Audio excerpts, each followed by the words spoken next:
ของแซ่บแล้วแต่ผู้มักครับมักไผมักมันแต่ละคนมักบ่คือกันมันก็คือความสุขที่คนเฮามีบ่ซ้ำกันนั่นล่ะครับบางคน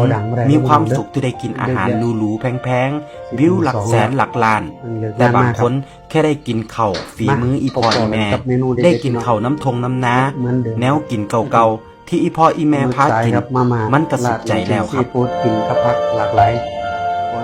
ต้นทุนวิถีชีวิตที่แตกต่างกันมันก็เฮ็ดให้คนเฮาสุขไผสุขมันว่ากันบ่ได้เฮาถูกเลี้ยงมาจากแนวกินแบบใดเฮาก็มักอันนั้นบ่แปลกหรอกครับบ่แปลกที่แนวกินบ้านเฮาสิซ่อนความทรงจำความผูกพันไว้ในนั้นกินไปคิดฮอดบ้านไปคิดพอสมัยแต่กี้แต่ก่อนคิดฮอดตอนออกไปหามาอยากมากินเฮาเคยผูกพันกับแนวกินอันใดไปอยู่ไกลบ่ได้กินคือเก่าเฮาก็อยากหวนคืนกลับมากินมันอีกแนวกินหลายอย่างมันกลายเป็นภาพแทนของไทยบ้านเฮาเลยก็ว่าได้ครับแค่เห็นข้าวเหนียวส้มตำลาบก้อยข้างทางหรือแนวกินอีสานบ้านเฮาอยู่ต่างถิ่นเฮาก็คิดฮอดบ้านแล้วแต่เชื่อบ่ครับมันบ่แซ่บสำกับมากินน้ำครอบครัวเฮา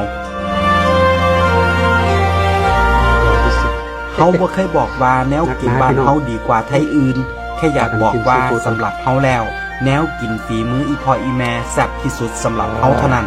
แม่ว่ามันอาจบ่ได้แซ่บสำหรับคนอื่นก็ตามครับ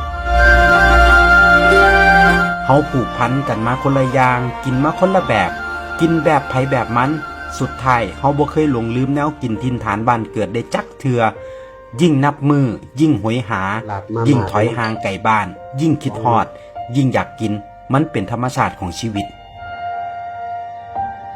จริงๆวิธีเดิมๆของไทยบ้านเฮาอยู่ง่ายกินง่ายติดดินกินตามมีตามเกิดหาหยังพอได้กินเพิ่นก็เฮ็ดสู่ลูกสู่หลานกินแต่แนวกินหลายอย่างกว่าสิหามาได้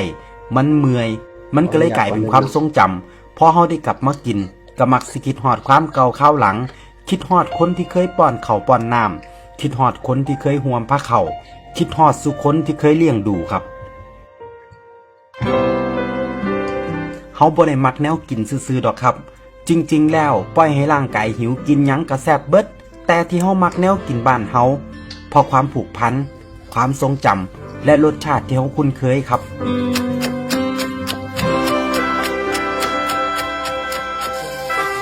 เฮาแล่นหนีสิ่งเก่าๆเดิมๆได้ยาก